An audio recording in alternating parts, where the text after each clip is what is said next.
You guys recently saw with Steve Ashburn from NBA.com. He sat down and did a Q&A with head coach of the Knicks, Tom Thibodeau. Thibs answered a number of questions. In that interview, he revealed that Julius Randle will be playing center for the Knicks. The Knicks will be going small. It was music to my ears. I could not believe it. But in that interview as well, he also spoke about his new best defensive wing duo nearly in the league in OG Anunoby and Mikal Bridges. And when he was speaking about them, he was speaking about how he was going to utilize the two and potentially a new defensive scheme. And that's something to consider here. Tom Thibodeau was explaining the Knicks' new defensive scheme with OG Anunoby and Mikal Bridges in mind. He was answering a question from NBA.com, and he said the following. Let's break that down for you guys. The question was, how intrigued are you to build a defense around a pair of wings like Anunoby and Bridges? Here was Tom Thibodeau's response. What it adds to us is the versatility of both. Allows us to give different looks to a primary ball handler. We've been playing Dante DiVincenzo on those guys to start. Now we can come after that with Bridges, then OG, then Hart. We can constantly change up our look for who's guarding that ball handler. Also, OG and Hart are very disruptive off the ball, so I like to use them that way. The versatility of the defense will be a big thing for us. He also states, I think the league overall has shifted. Your 2s, 3s, and 4s are more wing-oriented now. Guys who can guard 4 positions. Or in some cases, we've got guys who can guard all 5. Allow you to do a lot more switching. And if there's a rebounding component to that, and you're not sacrificing your defense, you are turning your opponent into more of an isolation type of team where they're working against the clock and they're settling for long mid-range shots. And those shots, if they're well defended, they're not going in. The opposing team is going to miss them. And the Knicks are going to rebound that ball. They're going to push it up court like they normally do, especially if Josh Hart's on the floor, and they're going to make it an easy basket. But did you hear Tom Thibodeau and that new defensive scheme that he's going to do in terms of how he's going to attack ball handlers? He just said it. The only player he really had to attack ball handlers with was really OG Anunoby, Hart, and Dante DiVincenzo. But he couldn't utilize all of those guys at the same time because if they did that, they wouldn't have enough depth at that position to play other players to do exactly what they needed to do, to play their role. Now, with the roster that we have in place, Tom Thibodeau just told you, OG Anunoby, Mikal Bridges, Josh Hart, all of those guys are going to be thrown at the ball handler at different points of the game. You know what that does? That means the ball handler has to keep guessing. The ball handler doesn't know what defender's going to come next. Is it going to be OG? Is it going to be Hart? Is it going to be Mikal? Because they don't know, it becomes disruptive. And because it becomes disruptive, it throws them off their game. They don't know what they need to do. They're passing out of bounds. They're passing to Knicks players. They're making quick decisions. Quicker decisions than they shouldn't make. They're not slowing down the game. If anything, what are the Knicks doing? They're putting pressure on the ball handler to make him increase his pace, increase his time. When you do that as a point guard or a player with the ball in your hands, and we take away your timing, you're messing up everything. And when you mess up your timing, the Knicks are taking advantage of that.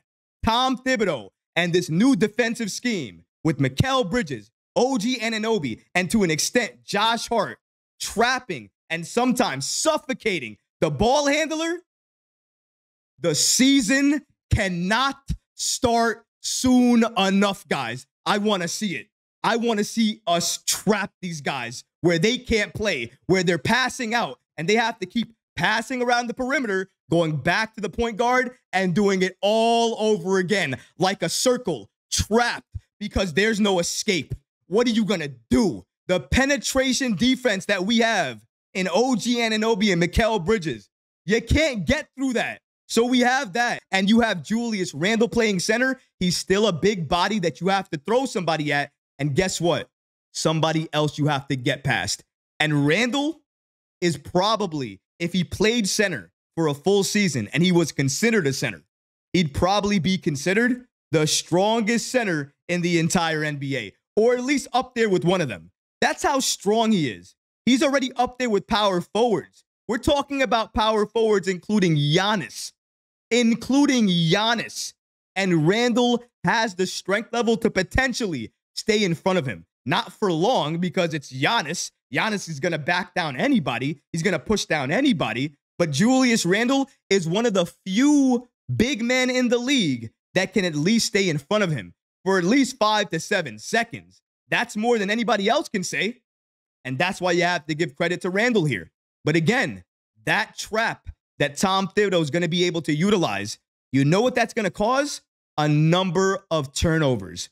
We're going to be forcing turnovers like nobody's business, and then running up the court and taking advantage of that. How?